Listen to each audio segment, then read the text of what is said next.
Welcome my new YouTube channel. आप सभी का स्वागत है मेरे यूट्यूब चैनल में। बच्चों, आज हम आपके लिए इस वीडियो में आपकी पोएम द लास्ट बार्गेन का लाइन बाय लाइन डिस्क्रिप्शन करेंगे। तो सबसे पहले ये समझ लेते हैं कि लास्ट बार्गेन का मतलब क्या होता है।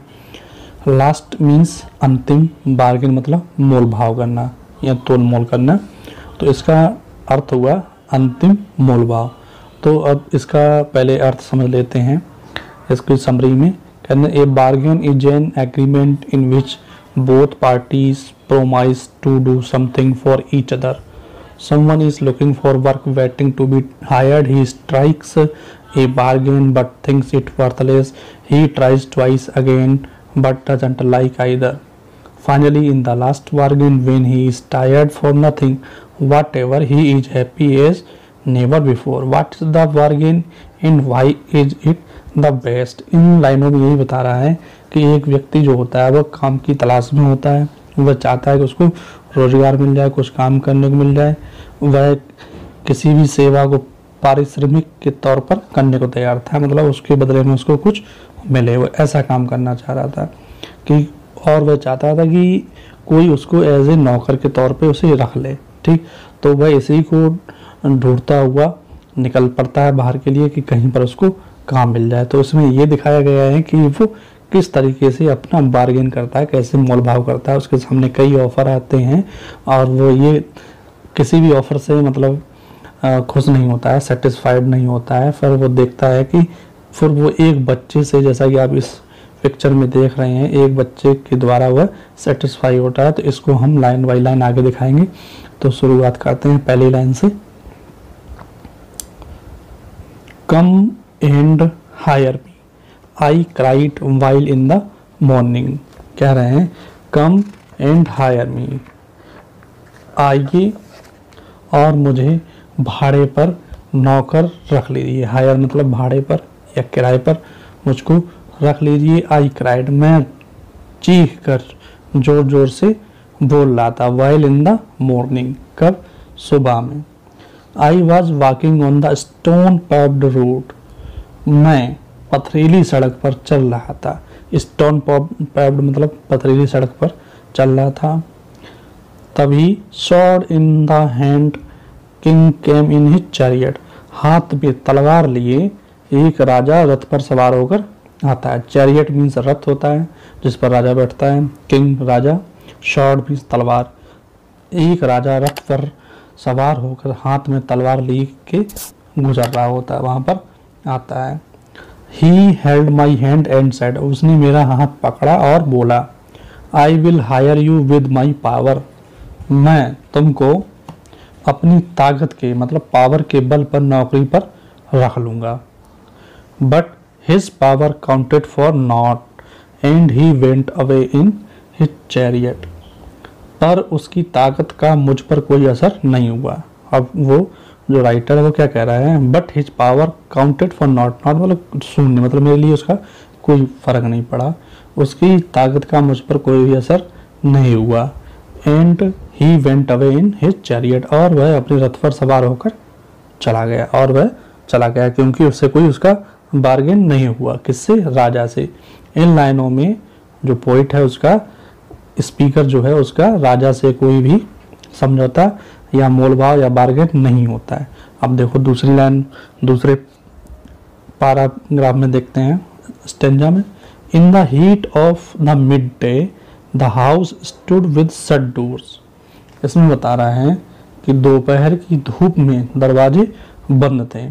दोपहर, मिड डे में दोपहर की हीट मतलब धूप की गर्मी से क्या थे, दरवाजे बंद थे। I wandered along the crooked lane, कह रहा है कि मैं टेढ़ी मेढ़ी गली में घूम रहा था। वॉन्डर्ड मतलब घूम रहा था इधर उधर। Along the crude lane, crude टेढ़ी मेढ़ी, लेन मीन्स गली, मैं टेढ़ी मेढ़ी गलियों में घूम रहा था। तभी an old man came out, एक बूढ़ा व्यक्ति आया। With his bag of gold, किसके? ओ गोल्ड के बैग के साथ आया, मतलब वह अपने हाथ में सोने से भरा हुआ थैला लेकर आया। He pondered and said, उसने सोचा और कहा, I will hire you with my money, मैं तुमको अपने धन के बल पर नौकर रखूंगा, मतलब अपने धन के बल पर, मनी की पावर से मैं आपको नौकर रखूंगा, मतलब नौकरी मैं दूंगा। He weighed his coins one by one, उसने अपने सिक्कों को एक एक करके तौला, वेट तौला। और बट आई टर्न अवे, लेकिन मैं क्या हुआ, मैं वहां से मुड़कर चल दिया, टर्न अवे, मैं वहां से मुड़कर चल दिया। ठीक, तो अब क्या हुआ, यहाँ पर जो स्पीकर है उसको यहाँ से भी सेटिस्फेक्शन नहीं मिला, जो स्टैंजा सेकंड है आपका उसमें भी उसको सेटिस्फेक्शन नहीं मिला, क्योंकि यहाँ पर भी पावर वाली बात हो रही थी और यहाँ भी पावर वाली बात, यहाँ पर धन वाली बात हो रही थी ये, और यहाँ पर किसकी बात हो रही थी, अपनी शक्ति की, पावर की, जो राजा की शक्ति होती उसके ऊपर। लेकिन यहाँ जो स्पीकर है उसको यहाँ पर भी कोई सेटिस्फेक्शन नहीं मिला। अब देखिए सेटिस्फेक्शन उसको किस तरीके से मिलता है। अब देखो, it was evening, the garden has was all flower, the fair maid came out and said. अब देखो इस पैराग्राफ में आप देखो कह रहे हैं कि शाम हो गई थी, क्या हो गई थी, शाम। इट वॉज इवनिंग, शाम हो गई थी। The garden has was all flower, बाग की जो क्यारियां थी वो पूरी कैसे लदी हुई थी, फूलों से, वो क्यारियां जो है पूरे फूलों से लदी हुई थी। The fair maid came out and said, fair मतलब गोरी साफ, मेड मतलब यहाँ लड़की से मतलब है, ठीक, बाई से मतलब नहीं है, मेड मीन्स होता है गर्ल, ठीक, लड़की। केम आउट एंड सेड, बाहर आई और बोला, I will hire you with a smile, मैं तुमको अपनी मुस्कुराहट देकर खरीद लूंगी। ठीक, कैसे, अपनी प्यारी मुस्कुराहट से आपको नौकरी देना चाहती हैं, आपको नौकर रखना चाहती हैं। लेकिन क्या होता है, her smile पेल्ड and melted into tears, उसकी स्माइल कैसी होगी, पीली पड़ गई, पेल्ड मीन्स पीली पड़ जाना, मेल्टेड मतलब पिघल गई, किसमें, आंसुओं में, उसकी मुस्कुराहट फीकी पड़ गई और आंसुओं में बदल गई। फिर क्या हुआ, and she went back alone into the dark, और वह दोबारा अकेले ही अंधेरे में वापस फिर चली गई। ठीक, तो क्या हुआ, इस तीसरे पैसेज में भी उसका बार्गेन नहीं हुआ। ठीक, क्या हुआ, यहाँ पर एक फेयर लड़की आती है, वो कहती है मैं आपको अपनी मुस्कान से आपको अपने नौकरी दे सकती हूँ, लेकिन यहाँ से भी स्पीकर को सेटिस्फेक्शन नहीं मिला। उसने कहा कि यहाँ पर हमको इज्जत नहीं मिलेगी, क्योंकि यहाँ पर भी प्राइड वाली बात है। अब देखो, अब जो ये 14 स्टेंजा है इसमें आपके जो स्पीकर है उसको सेटिस्फेक्शन मिलेगा। और इसकी जो राइटर रविंद्रनाथ टैगोर है, इन्होंने बहुत अच्छी अच्छी पोएम्स लिखी हुई हैं, उन्हीं में से इसका एक हिस्सा है। अब कह रहे हैं, the sun glistened on the sand, सूर्य तपती रेत पर चमक रहा था। ठीक, the sun glistened on the sand, glisten में चमकना, ठीक, सूर्य रेत पर चमक रहा था।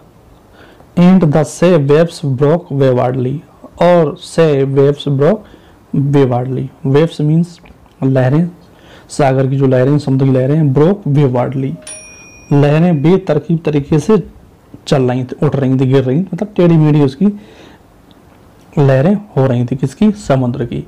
ए child sat playing with shells, एक बच्चा वहां पर बैठा हुआ था और वह सेल्स से खेल रहा था।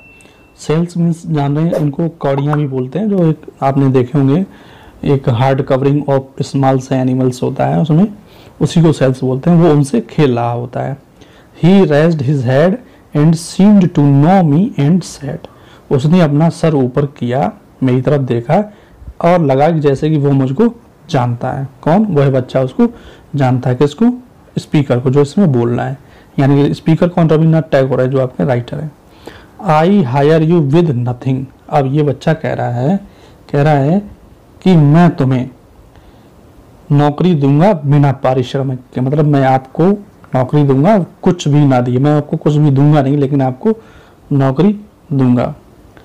और from hence forward that bargain struck in child's play made me a free man.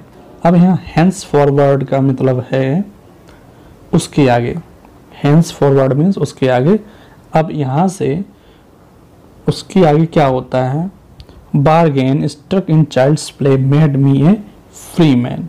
उससे हमारा सौदा पक्का हो गया, मतलब बारगेनिंग हमारी पक्की हो गई और मैं उसके साथ खेलने लगा और मुझको क्या लगा, जैसे कि मैं एक आज़ाद व्यक्ति हूँ। यानी कि जो स्पीकर है वह बच्चे के साथ खेलने लगता है और उसके साथ खेल में उसको ऐसा आनंद मिलता है जैसे कि वह फ्री हो, एकदम आज़ाद हो, उसको किसी भी तरीके की मदद से नहीं है। जैसे कि 3 या चौथा आपका ये हो गया पारा, चौथा स्टेंजा। तो पहले स्टेंजा में क्या था, राजा उसको हायर करता है तो उसको भी वो नकार देता है। दूसरे में एक बूढ़ा व्यक्ति आता है सोने के थैले के साथ, उसको भी वो नकार देता है। और इसके बाद यहाँ पर एक सुंदर लड़की आती है, उसको भी वो नकार देता है। वो नकार इसलिए देता है कि वो इन लोगों से सेटिस्फाइड नहीं है क्योंकि ये उसके साथ छल कर रहे हैं। लेकिन अब चौथे स्टेंजा में क्या होता है, ये बच्चा खेल रहा होता है एकदम मासूम और वो देखता है कि इस बच्चे के अंदर कोई भी छल नहीं है, तो इसलिए उसकी सौदा किससे पक्की हो जाती है, इस बच्चे से। इस प्रकार से अब आपका ये लेसन पूरा क्लियर हो गया। आई होप कि आपको पसंद आया होगा। अगर आपको पसंद आया है तो इस वीडियो को अपने दोस्तों के साथ, साथियों के साथ शेयर करें, ठीक, सब्सक्राइब करें और लाइक ज़रूर करें। Thank you.